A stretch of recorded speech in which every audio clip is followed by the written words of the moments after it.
안녕하세요, 박미수 원장입니다. 항상 구독해 주시고 좋아요를 눌러 주셔서 진심으로 감사드립니다.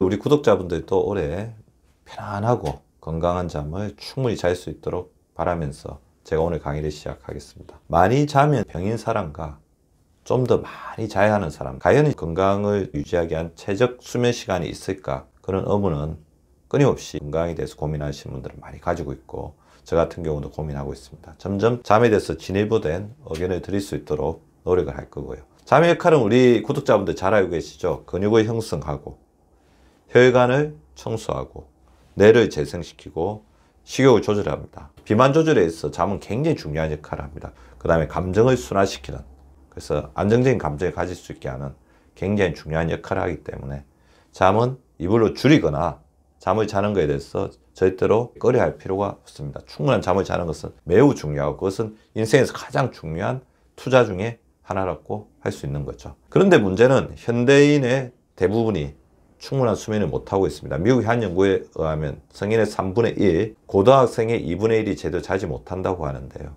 사실 우리나라는 이거보다 더 심할 거라고 생각이 듭니다. 현대인의 숙명이죠. 낮낮 밤밤이 안 되는 거죠. 낮은 낮답게 밤은 밤답게 안 되기 때문에 생체 리듬이 흐트러지고, 그 다음에 스트레스가 많아지고 지나치게 많은 생각들이 우리 머리의 각성 시스템을 끊임없이 깨우기 때문에 충분한 잠을 자는 것은 굉장히 어려운 과제 중에 하나입니다. 불충분한 수면을 하게 되면 판단력이 떨어지고 뇌혈관 질환, 심장혈관 질환, 당뇨, 비만, 치매에 걸리게 됩니다. 물론 불충분한 수면이라는 것은 수면의 시간이 짧거나 수면의 질이 좋지 못하는 것도 있고요. 근데 반대로 과한 수면도 좋지 못합니다. 어떻게 보면 과한 수면은 그 수면의 질과 상관없이 문제가 될 수도 있고, 수면이 과하게 많다는 것은 그만큼 수면의 질이 좋지 못하다는 반증일 수도 있기 때문입니다. 자, 하루의 권장 수면량은 뭐 이렇게 다릅니다. 우리 태어난 애들은 거의 대부분을 자야 되죠. 14시간에서 17시간. 그 다음에 학령기 아동은 9시간에서 11시간. 그 다음에 학교에 들어가기 10시간에서 13시간 정도 이렇게 많은 잠을 자는데, 성인이 되면서 잠이 점점 줄어들죠. 그래서 티네이저, 그래서 우리 사춘기 청소년들 같은 경우에는 8시간에서 10시간 정도 자면 된다고 되어 있고요. 성인들은 7시간에서 9시간.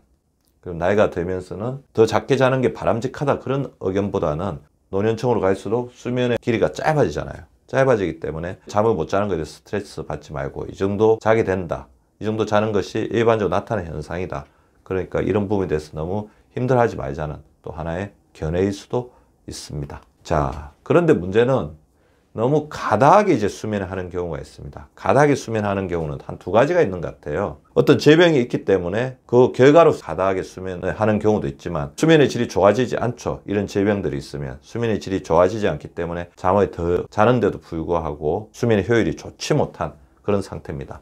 어쨌든 그래, 가다 수면하게 되는 원인, 하루에 10시간 이상 자도 피로가 풀리지 않거나 그 정도는 자야 생활이 가능하신 분들, 질병, 일으키는 질병의 원인을 보면 갑상선 질환, 갑상선 기능 저하증이나 갑상선 중독증, 심장질환, 그 다음에 수면무호흡증. 수면무호흡증 당연히 이제 수면의 질이 떨어지기 때문에 잠을 길게 자도 개운하지가 않은 그런 증상을 느낄 수가 있을 겁니다. 우울증, 수면질환, 여러 가지 수면 발작이라든지 나콜랩시라든지 그런 질환이 있을 수도 있고, 어떤 약물 같은 경우에도 가다 수면을 일으키는 원인이 될 수가 있는데요. 문제는 가다 수면의 경우에는 여러 가지 문제점들이 나타납니다. 불안해지고, 무기력해지고, 기억력이 떨어지고, 두통, 비만, 당뇨, 허리의 통증 같은 것들을 호소할 수 있기 때문에, 될 수 있으면 수면 시간을 자꾸 늘리기보다는, 물론 이제 수면의 시간이 늘어나는 게 수면의 질이 좋지 못한 보상적인 작용이 가능성도 있습니다. 수면 시간이 이렇게 늘어나는 기저질이나 있다면 그 질환을 잘 조절하는 게 필요하고, 수면의 질을 좋게 하려는 노력이 필요합니다. 반면에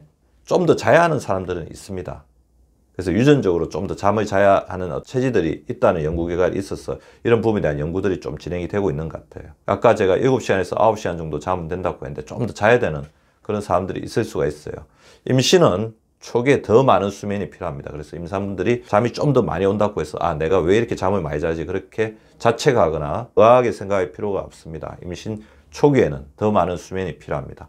노년층 같은 경우는 잠의 깊이가 얕아지고 수면 길이가 짧아지죠. 그래서 반대로 잠을 주무실 수 있을 때 좀 더 잘 수 있다면 잠의 요구량이 늘어나는 것에 대해서 스트레스를 받으실 필요는 없을 것 같습니다. 잠을 못 잔 사람들, 그러니까 교대 근무를 하거나 야근을 하거나 그런 사람들 당연히 잠을 더 자서 보충을 해주는 것이 나쁜 것은 아닙니다.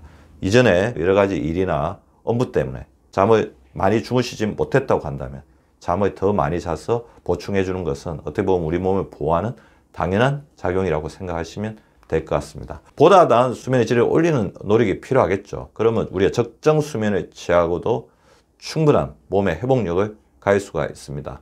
그리고 잠을 못 주무시는 분들 굉장히 고통스럽죠. 아까 이야기했던 잠이 주는 여러 가지 이득을 누리지 못하는 것뿐만 아니라 잠을 못 자는 것 자체가 굉장히 큰 스트레스가 될 수 있다는 거죠. 그래서 잠을 잘 자기 위해서는 좀 규칙을 만드는 게 중요해요. 수면 규칙. 수면 규칙을 만드는 게 중요한데 저 같은 경우에는 밤에 자기 전에 간단하게 미지근한 물로 샤워가 하면서 부교감 신경을 항진시키고 보습제를 발라주면서 몸에 편안함을 줍니다. 그리고 나서 침실에 눕게 되면 다수 생각이 좀 있더라도 좀 시간이 지나면 잠을 자게 됩니다. 어제 같은 경우에도 조금 일이 많아서 늦게 잠을 자게 되었는데 잠을 잘 때는 오늘 아침에 진료를 해야 되니까 잠을 잘 수 있을까 약간의 두려움이 있었지만 바로 잠을 편하게 들고 아침에 일어났을 때 잘 잔 자신을 발견을 했습니다. 그리고 고요한 수면 루틴을 만드는 게 중요해요. 그래서 밤에 잠을 잘 때 조명이 굉장히 중요하죠. 조명을 잘 끄고 온도를 20도에서 23도로 잘 맞추어서 적절한 숨쉴 환경을 만들어주고 습도를 잘 유지해 주는 게 중요할 것 같습니다. 수면 환경 역시 잘 유지해 주는 게 자기 몸을 덮었을 때 편안함을 주는 이불 같은 경우를 잘 확보를 하시고 그 다음에 몸이 지나치게 춥다면 편안하게 입을 수 있는 잠옷 같은 경우를 준비할 것 같고 그 다음 침실에는 될 수 있으면 자기가 일할 거리라든지 자기 수면을 방해할 수 있는 물건이라든지 이런 부분들 최대한 잘 정리를 해서 침실 최대한 쾌적하게 정비하는 게 중요할 것 같습니다. 자기 전에 카페인, 알코올, 니코틴은 각성 중추를 올리기 때문에 충분한 수면을 방해한다는 것을 알고 계시고 적어도 자기 전에는 카페인이나 알코올, 니코틴은 좀 자제해 주는 게 도움이 될 것 같습니다. 전자기기 자제도 굉장히 중요할 것 같아요. 잠을 자기 전에 1시간에서 2시간 전에는 스마트폰을 보지 않는다. TV를 보지 않는다. 컴퓨터를 하지 않는다.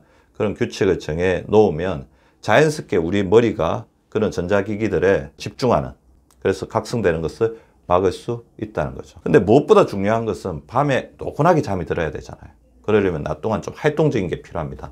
낮 동안 충분하게 일을 하거나 적절한 운동을 좀 해주시고 근데 밤늦게 운동하는 것은 또 오히려 깨우는 쪽으로 갈 수 있기 때문에 너무 밤늦게 격렬한 운동은 하지 않는 게 중요할 것 같고요. 낮에 햇빛을 충분히 쬐는 게 중요합니다. 그리고 낮 동안 생각 중지 훈련, 명상, 그 다음에 심호흡 훈련 이런 부분들이 알게 모르게 머릿속에 있는 생각을 바로 오프시키는 스위치 오프시키는 능력을 개발시키고 있는 것을 제가 깨닫고 있거든요. 그래서 낮에 시간이 날 때마다 심호흡 훈련, 눈을 감고 생각 중지 훈련 이런 것들을 하면서 머릿속에 생각들이 확대 재생산되는 것을 막을 수 있는 그런 훈련을 해주시면 밤에 잠이 들었을 때 지나치게 많은 생각들이 깊은 잠에 드는 것을 방해하는 것을 막을 수가 있습니다. 마지막으로 이제 제가 드리고 싶은 말씀은 잠이 중요하죠. 잠이 굉장히 중요합니다. 근데 주변에 보면 불면증이 있으신 분들, 잠을 잘 주무시지 못하는 분들이 잠을 안 자면 큰일 나는데 잠을 자야 되는데 이렇게 너무 스트레스 받고 강박관념을 가지다 보니까 오히려 잠을 못 주무시는 분들이 많은 것을 발견할 수 있습니다. 잠은 중요하기 때문에 나는 잠을 자는데 잠을 못 잔다고 해서 당장에 큰일 나진 않는다. 나는 잠을 잘 잘 수 있는 사람이다 하면서 자기를 조금 안심시키고 도닥거려 주시는 것이 오히려 더 바람직하지 않을까 그런 생각을 합니다. 올해도 편안한 잠, 건강한 잠, 행복한 잠 누리시는 우리 구독자분들 되시기 바랍니다. 구독과 좋아요는 박미수 박사 TV를 지속시키는 생명력입니다. 많이 구독해 주시고 좋아요를 눌러 주시기 바랍니다. 항상 감사드립니다.